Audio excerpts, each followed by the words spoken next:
الحمد لله نحمده ونستعينه ونستغفره ونؤمن به ونتوكل عليه فنعوذ بالله من شرور أنفسنا ومن سيئات أعمالنا من يهدي الله فلا مضل له ومن يضلله فلا هادي له وأشهد أن لا إله إلا الله وحده لا شريك له وأشهد أن محمدا عبده ورسوله أرسله بالحق بشيرا ونذيرا أما بعد فإن خير الحديث كتاب الله وخير الهدي هدي محمد صلى الله عليه وسلم وشر الأمور محدثاتها وكل محدثة بدعة وكل بدعة ضلالة وكل ضلالة في النار فقد قال الله تبارك وتعالى في قرآن المجيد والفرقان الحميد فأعوذ بالله من الشيطان الرجيم بسم الله الرحمن الرحيم الذي خلق السماوات والأرض وما بينهما في 6 أيام ثم استوى على العرش الرحمن فاسأل به خبيرا وإذا قيل لهم اسجدوا للرحمن قالوا وما الرحمن أنسجد لما تأمرون وزادهم نفورا تبارك الذي جعل في السماء بروجا وجعل فيها سراجا وقمرا منيرا وهو الذي جعل الليل والنهار خلفة لمن أراد أن يذكر أو أراد شكورا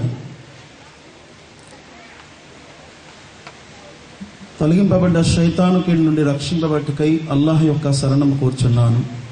అనంత కరుణామయుడు అపార కృపాశీలుడు అయిన అల్లాహ్ పేరుతో ప్రారంభిస్తున్నాను. ప్రియ సోదరులారా, సోదరిమల్లారా, మీరు ఇప్పటి వరకు అనేకమైన అంశాలు వింటూ వచ్చారు. నా అంశము కరుణామయి దాసులు ఎలా ఉంటారు. ఖురాన్లో కేవలం కరుణామయుడు అని కాకుండా అనంత కరుణామయుడు అని వాడటం జరిగింది. రహమాన్ అనే ఈ పేరుకి అర్థము అందరిపై కరుణించువాడు అని అర్థం. పాపాత్ములు పుణ్యాత్ములు అందరినీ సకల చరాచర సృష్టిని కరుణించువాడిని రహమాన్ అని అంటారు. సర్వసాధారణంగా కరుణామయుడు అనగానే చాలామంది ఇలా అభిప్రాయం పడవచ్చు, కరుణామయుడు అంటే యేసుక్రీస్తు అని. కానీ సోదరులారా, ఖురాన్లో ఉన్నటువంటి కరుణామయుడు అంటే సృష్టికర్త అయిన అల్లాహ్. ఆయన దాసులు ఎలా ఉంటారు అని చెప్పక ముందు ఆయన్ని గురించి ఆయన పరిచయం చేసుకున్నాడు. పరిచయం చేసుకున్న తర్వాత ఆయన దాసుల గురించి కూడా పరిచయం చేశాడు, ఎలా ఉంటారు అని. ముందు ఆయన అంటున్నాడు, అల్లదీ ఖలకస్ సమావాతి వల్ అర్ద వమా బైనహుమా ఫీ 6 అయ్యామిన్ తుమ్మ స్తవా అలల్ అర్ష్. ఇది 25వ అధ్యాయము సూర ఫుర్ఖాన్ వాక్యము 59. ఇందులో దైవం అంటున్నాడు, అతడే కరుణామయుడు. ఎవరైతే భూమి మరియు ఆకాశాలు, భూమి ఆకాశాల మధ్యన ఉన్నటువంటి సమస్తాన్ని 6 దినాలలో సృష్టించి సృష్టి సామ్రాజ్య పీఠంపై ఆసీనుడయ్యాడో అతడే కరుణామయుడు. భూమి ఆకాశాలను వాటి మధ్యన ఉన్న సమస్తాన్ని 6 దినాలలో సృష్టించి సృష్టి సామ్రాజ్య పీఠంపై ఆసీనుడయ్యాడు, అతడే కరుణామయుడు. వైదా ఖీల లహుమ్ ఉస్జుదు లిర్రహ్మాని ఖాలు వమర్ రహ్మాను అనస్జుదు లిమా తఅమురున వజాదహుం నుఫూరా. అరబ్బులు రహ్మాన్ రహీంని నమ్మేవారు కాదు. వారికి తెలియదు రహ్మాన్ అంటే ఎవరో, రహీం అంటే ఎవరు. అందుకే సులా హుదైబియా అంటే హుదైబియా వద్ద దైవ ప్రవక్త ముహమ్మద్ సల్లల్లాహు అలైహి వసల్లం వారు అక్కడ మక్కాలో ఉన్నటువంటి ముష్రికులు విగ్రహారాధకులతోటి ఒక ఒప్పందం రాయించుకున్నారు. అది హిజ్రీ శకము 6లో జరిగింది. దాన్ని సులా హుదైబియా అని అంటారు.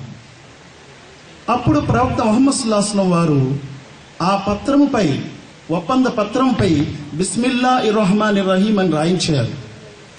అరబ్బులు అన్నారు, ఈ రహమాన్ రహీం ఎవరో మాకు తెలియదు. ఎందుకంటే వారు అప్పటి వరకు రహమాన్ మరియు రహీంని నమ్మలేదు. కొంతమంది అరబ్బులు అనేవారు నీవు దైవము ఒక్కడే అని చెప్పే ఈ మాటకు ఇది విరుద్ధంగా ఉంది. రెహమాన్ రహీం ఇద్దరైపోయారు ఇప్పుడు. కానీ రెహమాన్ మరియు రహీం యొక్క అర్థాన్ని వారు అంతగా గ్రహించలేకపోయారు. ఇవి దేవుని యొక్క గుణగణాలతో కూడి ఉన్నటువంటి పేర్లు. అందుకే అల్లా అన్నాడు, కులిదువుల్లా అవిదు రహమాన్ అయ్యమ్మా తదువు ఫలహుల్ అస్మాఉల్ హుస్నా. మీరు ఆయన్ని అల్లా అని పిలవండి, లేదా రెహమాన్ అని పిలవండి, కరుణామయుడు అని పిలవండి. ఎలా పిలిచినా ఆయనకి అనేకమైన మంచి మంచి పేర్లున్నాయి అని అల్లా దాన్ని సంస్కరించారు. ఆ అల్లాహకే గుణగణాలను బట్టి అనేక పేర్లున్నాయి. అదే మాటని ఈ మాట 17వ అధ్యాయము సూరే బనీ ఇస్రాయిల్ చివరి ఆయతలో ఉంది, 110వ ఆయత్. అదే మాటని ఇంకా వివరిస్తూ 7వ అధ్యాయము సూరే అల్-అరాఫ్ వాక్యము 188లో ఆయన అంటున్నాడు, వలిల్లాహి అస్మాఉల్ హుస్నా ఫద్ఊహు బిహా. 180. అల్లాహ్కు అనేకమైన మంచి మంచి పేర్లున్నాయి, అవే పేర్లతో ఆయన్ని పిలవండి. వజరుల్లదీన యుల్హిదూన ఫీ అస్మాయి సయుజజౌన మా కాను యఅమలూన్. ఆయన పేర్లలో ఎవరైతే అతిక్రమిస్తారో వారిని విడిచిపెట్టండి, వారు పర్యవసానము అనుభవిస్తారు, చూస్తారు అని దైవం అంటున్నాడు. ఈ రెహమాన్ అనే పేరుకి అర్థము ఎంటైర్లీ మెర్సిఫుల్, అందరిపై కరుణించువాడు రెహమాన్. రహీం అనే మరొక పేరుంది, ఎస్పెషల్లీ మెర్సిఫుల్, ప్రత్యేకముగా కరుణించువాడు. తన ఆగ్రహము, తన కోపము, తన శిక్ష వచ్చేటప్పుడు కరుణించేవాడు. కొంతమందిని కాపాడుతాడు, కొంతమందిని శిక్షిస్తాడు. అప్పుడు ఆయన పేరు రహీం. ఉదాహరణకు నూహ్ అలైహిస్సలాం కాలములో నావలో ఉండే వారిని కాపాడుకున్నాడు, మిగతా వారిని జలమయంలో ముంచేశాడు. అలాగే రేపు ప్రళయ దినం నాడు లెక్కలు తీసుకునే దినము స్వర్గములో కొంతమందికి, నరకాగ్నిలో కొంతమందిని పంపిస్తాడు. అక్కడ ఆయన రహీం. రెహమాన్ మరియు రహీం యొక్క పేర్లకి అర్థాలు ఇవి. ఇబ్నె కతీర్ రహమతుల్లాహే అందుకే దీన్ని గురించి వివరణగా మొట్టమొదట సూరే ఫాతిహా ముందే వివరించారు, రెహమాన్ మరియు రహీం కొరకు. అయితే సోదరులారా, ఆ తర్వాత దైవం అంటున్నాడు, వైదా ఖీల లహుమ్ ఉస్జుదు లిర్రహమాని ఖాలు వమర్ రహమాను అనస్జుదు లిమ తఅమురునా వజాదహుం నుఫూరా. ఆ రెహమానికి మీరు సాష్టాంగం చేయండి, ఆయన్ని ఆరాధించండి అంటే సమస్త జీవరాశులపై కరుణించే ఆ కరుణామయుని ముందు సాష్టాంగం చేయండి అని అరబ్బులకి ఆ రోజు చెప్తే వారన్నారు, నువ్వు దేన్ని సాష్టాంగం చేయమంటే దాన్ని మేము సాష్టాంగం చేయాలా అని వారి యొక్క గర్వము, తిరస్కారము పెరిగిపోయింది అంటున్నాడు దైవం. వారు రెహమాన్ రహీంని చాలా కాలం వరకు నమ్మలేదు. చివరికి ఆ లెటర్లో కూడా దైవ ప్రవక్త ముహమ్మద్ సల్లల్లాహు అలైహి వసల్లం వారు బిస్మిక అల్లాహుమ్మా అని రాయించారు. ఎందుకంటే వారన్నారు, మేము రెహమాన్ రహీంని నమ్మం, అల్లాని నమ్ముతాం, బిస్మిక అల్లాహుమ్మా అని రాయండి అన్నారు. బిస్మిక అల్లాహుమ్మా అని రాయించారు, రెహమాన్ రహీం కొట్టించి.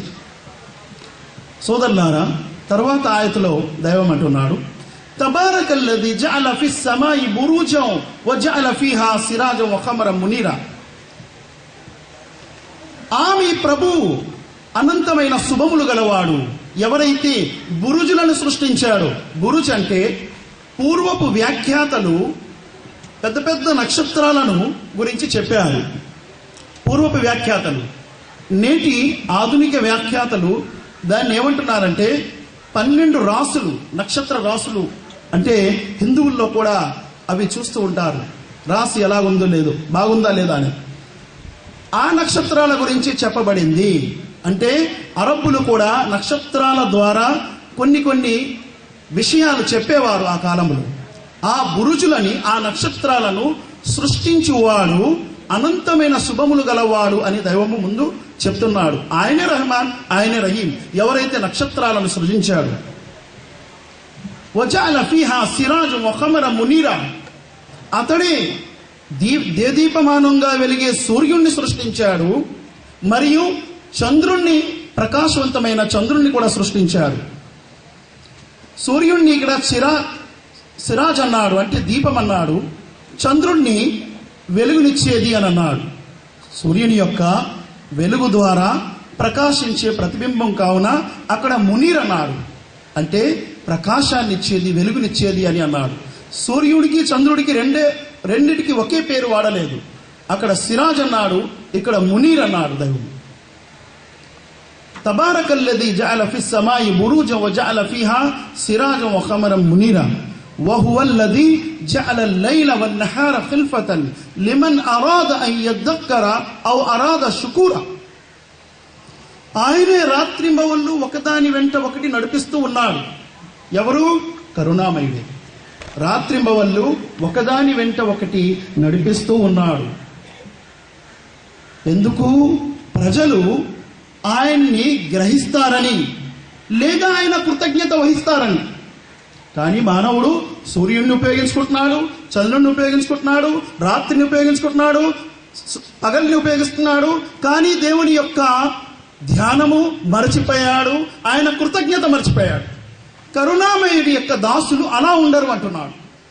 ఆయన సూర్యుణ్ణి, ఆయన చంద్రుణ్ణి, ఆయన నక్షత్రాలని, ఆయన రాత్రిని, ఆయన పగలుని వినియోగించుకుంటూ ఆయన్ని ధ్యానిస్తూ ఆయన కృతజ్ఞత సలుపుతూ ఉంటారు అని ఇక్కడ చెప్తున్నారు. వఇబాదుర్ రహ్మానిల్లదీన యంషూన అలల్ అర్ది హౌనా వైదా ఖాతబహుముల్ జాహిలూన ఖాలు సలామా. రహమాన్ యొక్క దాసులు ఎలా ఉంటారు అనేది ఇక్కడ చెప్తున్నాడు. వారు భూమిపై అనుకువగా ఉంటారు, వినమ్రతతో నడుస్తూ ఉంటారు. భూమిపై వారి నడక కూడా ఒక మాదిరిగా ఉంటుంది, వినమ్రతగా ఉంటుంది. గర్వపడి తమ ఛాతీల్ని చూపించుకొని చాలా గర్వముతో, రోషముతో వారు నడవరు. వారు వినయ విధేయతలతో భూమిపై నడుస్తూ ఉంటారు. వారిలో ద్వేషము, ఈర్ష్య, గర్వము అనేది ఉండవు. అవి ప్రదర్శించరు. వారు వినయముతో వారు జీవితాన్ని గడుపుతూ ఉంటారు ప్రపంచములో. అందుకే అల్లాహ్ సుబ్హానహు వ తఆలా సూరా లుఖ్మాన్ 31వ అధ్యాయము 17 మరియు 18 ఆయతులు ఏమంటున్నాడు? వలా తుసఇర్ ఖద్దక లిన్నాసి వలా తమ్షి ఫిల్ అర్ది మర్హా ఇన్నల్లాహ లా యుహిబ్బు కుల్ల ముఖ్తాలిన్ ఫఖూర్. మీరు ప్రజల ముందు చూసేటప్పుడు మీ చంపల్ని పొంగిస్తూ కోప ఉద్రేకాలతో చూడకండి అంటున్నాడు దైవం. ఎందుకంటే మీరేమీ చేయలేరు. ఏది చెయ్యాలన్నా లాభ నష్టాల యొక్క అధికారి ఆయన మాత్రమే. మీ చంపల్ని పొంగించి ఎవరి కాసి కూడా కోప ఉద్రేకాలతో చూడకండి అంటున్నాడు. వలా తుసఇర్ ఖద్దక లిన్నాసి వలా తమ్షి ఫిల్ అర్ది మర్హా.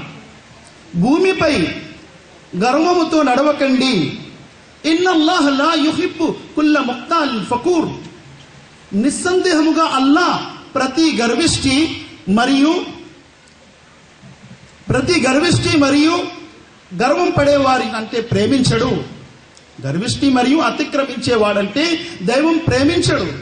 లా యుహిబ్బు కుల్ల ముఖ్తాలిన్ ఫఖూర్. ఆ తర్వాత అంటున్నారు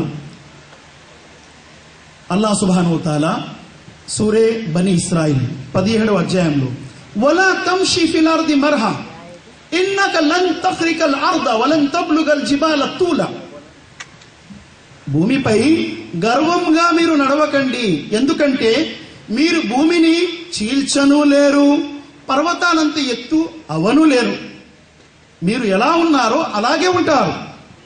చాలామంది మానవులలో కోప ఉద్రేకాలు వచ్చేటప్పుడు, గర్వం వచ్చేటప్పుడు వారు ఎదటి వారిని చాలా చులకనగా చూస్తారు.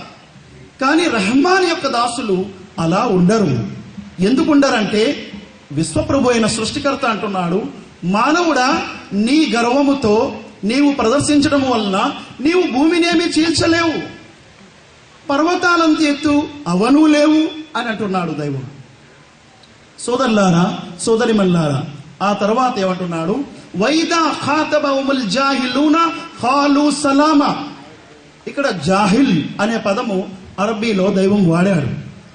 జాహిల్ అంటే వారు ఎవరైతే ధార్మిక జ్ఞానము లేకుండా ప్రవర్తిస్తున్నారు. ధర్మ జ్ఞానానికే జ్ఞానము అనింది ఖురాన్.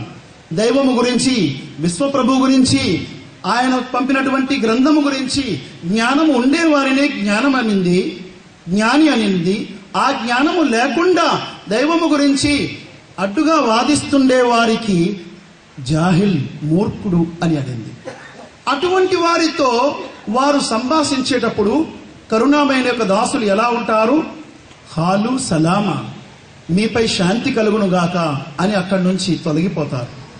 అంతేగాని వీరు కూడా మూర్ఖత్వంలో వచ్చేసి వీరు కూడా అన్యాయంగా అక్రమంగా నోరు విప్పేసి మాట్లాడరు. కరుణామయుని యొక్క దాసులు ఎదటి వారిలో మూర్ఖత్వం ఉంటే వీరు మూర్ఖులుగా అవ్వరు, వీరు జ్ఞానిగానే ఉంటారు. కానీ చాలా మందిలో ఇది మనం చూస్తూ ఉంటాము. ఇస్లాంని అనుసరిస్తూ మూర్ఖత్వపు మాటల్లో దిగిపోతారు. ఎందుకు చెప్పండి? ఎదటివాడు మూర్ఖుడుగా ఉన్నందువల్ల ఈయన కూడా మూర్ఖుడైపోతాడు. కానీ కరుణామయునికి దాసులు అలా ఉండరు. ఎంత మూర్ఖత్వం ప్రదర్శించిన ఎదటివాడు వీరు జ్ఞానిగానే ఉండి వారికి సమాధానములో శాంతి కలుగునుగాక అని అక్కడి నుంచి తొలగిపోతారు. ఎంతటి చక్కటి క్రమశిక్షణ అండి కరుణామయుని యొక్క దాసుల్లో ఉంటుంది.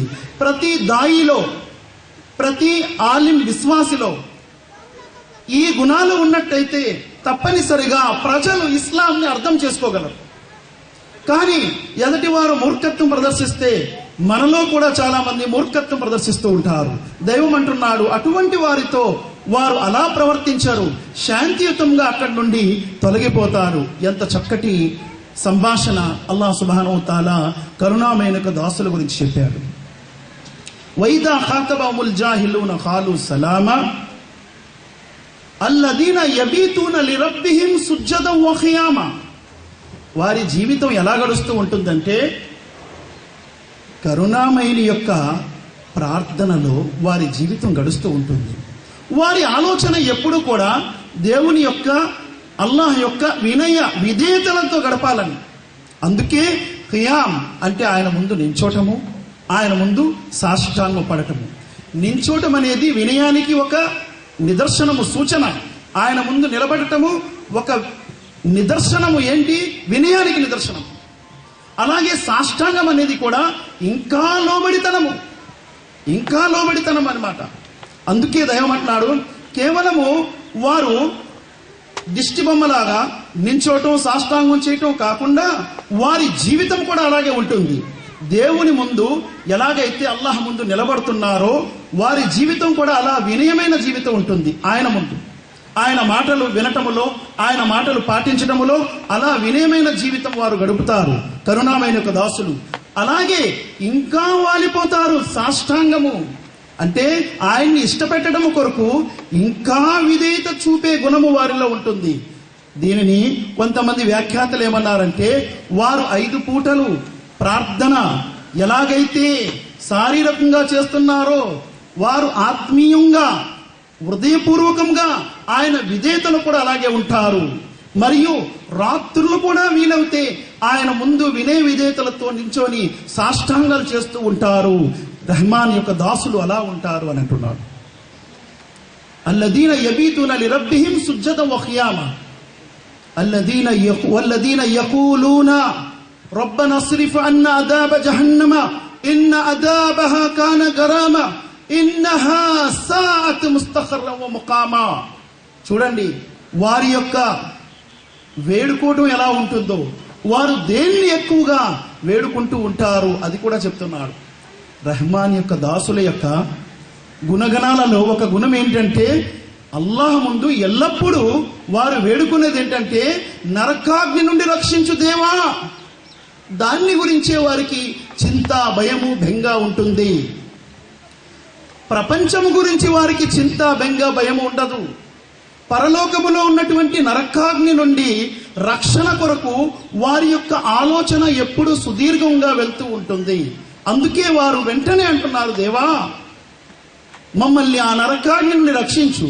రబ్బనా అస్రిఫ్ అన్నా అదాబ జహన్నం ఇన్న అదాబహా కాన గరామా. నిస్సందేహముగా నీ ఆ నరకాగ్ని సహించలేనటువంటిది, భరించలేనటువంటిది, చాలా భయంకరమైనది.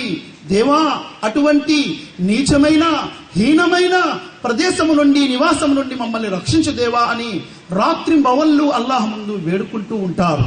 సోదరులారా, సోదరిమల్లారా, ఈ తీవ్రమైన వేడిని మనం చూస్తున్నాం. బుఖారీలో వస్తుంది, దైవ ప్రవక్త ముహమ్మద్ సల్లల్లాహు అలైహి వసల్లం అంటున్నారు, నరకాగ్ని ఒకసారి శ్వాస తీసుకోగానే చలికాలం వచ్చేస్తుంది, చలి ఒడుపు వచ్చేస్తుంది. నరకాగ్ని శ్వాస విడిచిపెట్టగానే వేసవికాలం ప్రారంభమైపోతుంది అని ప్రవక్త ముహమ్మద్ సల్లల్లాహు అలైహి వసల్లం అన్నారు. అదే సూర్యుడు అప్పుడు, అదే సూర్యుడు ఇప్పుడు కూడా ఉన్నాడు. కానీ ఇక్కడ కాలాలలో తేడా వచ్చింది. దైవ ప్రవక్త ముహమ్మద్ సల్లల్లాహు అలైహి వసల్లం వారి హదీస్ ప్రకారంగా నరకాగ్ని శ్వాస విడిచిపెట్టడం వల్ల ఇటువంటి తీవ్రమైన వేడి ఉంటే ఆ నరకాగ్నిలో ఎలా ఉంటుంది? ప్రవక్త ముహమ్మద్ సల్లల్లాహు అలైహి వసల్లం అన్నారు, నరకాగ్నిలో ఉన్నటువంటి పరికరాలు, ఒక్కొక్క నరకంలో ఉన్నటువంటి పరికరాలు కాలి కరిగిపోయే స్థితికి వచ్చి అల్లాహ్తో అంటూ ఉంటాయి, దేవా మేము కరిగిపోవటానికి ఉన్నాము సమీపంగా, అప్పుడు శ్వాస విడిచిపెడుతుంది. అందుకే వేడి అనేది తీవ్రంగా ప్రపంచమంతా కూడా ఏర్పడిపోతుంది. దాని నుంచి రక్షించడానికి విశ్వప్రభు ఎన్నో సౌకర్యాలు కూడా పెట్టాడు. అయినా సరే అన్ని సౌకర్యాలు ఉంటుండగా మనకి ఇంత వేడి ఉంది అంటే అందులో ఎవరైనా భరించగలరా, సహించగలరా? విశ్వాసి వెంటనే అంటాడు, దేవా మమ్మల్ని ఆ నరకాగ్ని నుండి రక్షించు, నిస్సందేహముగా అది సహించరానిది. వారి యొక్క ఆలోచన ఎప్పుడు నరకాగ్ని నుండి రక్షణ పొందడం కొరకే ఉంటుంది. ఇన్నహా సాఅత్ ముస్తఖర్ర వ ముఖామా, నిస్సందేహముగా అది చెడ్డ నివాసము, చెడ్డ ప్రదేశము, దేవా మమ్మల్ని వాటి నుండి కాపాడు అని వారు పరుగులాడుతూ ఉంటారు.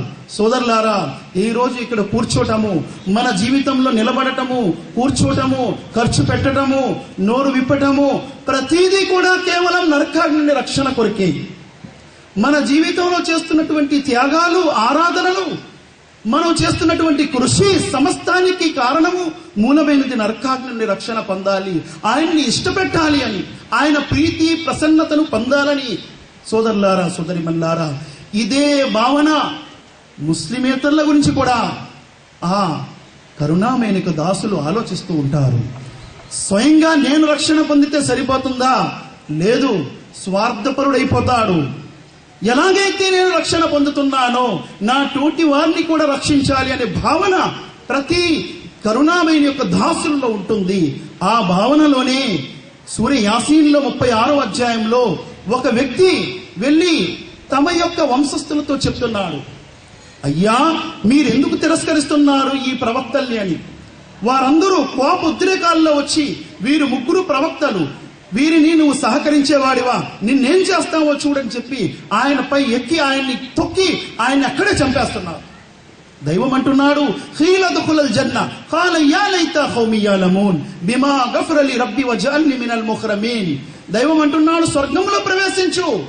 అయ్యో దేవా, ఎంత విచారకరమైనది, నా వంశస్థులకి, నా సహోదరులకి ఈ విషయం తెలిసి ఉంటే ఎంత బాగున్ను.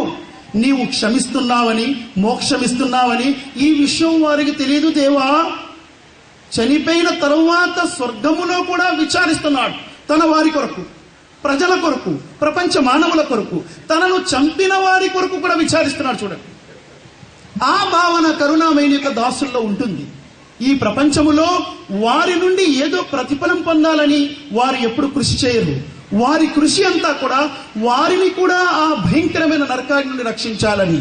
ఒకవేళ వారు అజ్ఞానములో చంపివేసేస్తే తన ప్రాణం పోయిన తర్వాత కూడా స్వర్గములో కూడా వారు విచారిస్తూ ఉంటారు, అయ్యో దేవా వారికి తెలియక నన్ను చంపేశారు, నువ్వు ఇలా క్షమిస్తావనే విషయం వారికి తెలిస్తే ఎంత బాగున్ను అని విచారిస్తున్నారు. కరుణామయునికి దాసులు అలా ఉంటారు. సోదరులారా, ఇతర జీవుల యొక్క ఉదాహరణ కూడా దైవం అందుకే ఖురాన్లో ఇచ్చాడు.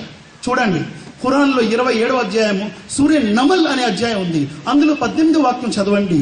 ఖాలత్ యా అయ్యుహన్ నమలు దుఖులు మసాకినకుం లా యహ్తిమన్నకుం సులైమాను వ జునూదుహు వహుం లా యష్ఉరూన్. ఒక చీమ, అది మానవ జాతి కాదు, చీమ జాతి.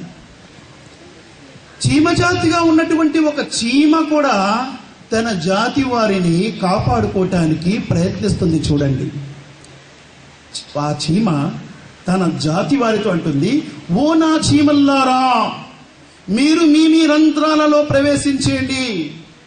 అజ్ఞానములో సులైమాన్ మరియు ఆయన యొక్క సైన్యము మీకు పాదాల కింద తొక్కి పడేస్తారు. అందుకే మీరు మీ రంధ్రాల్లో వెళ్ళిపోండి.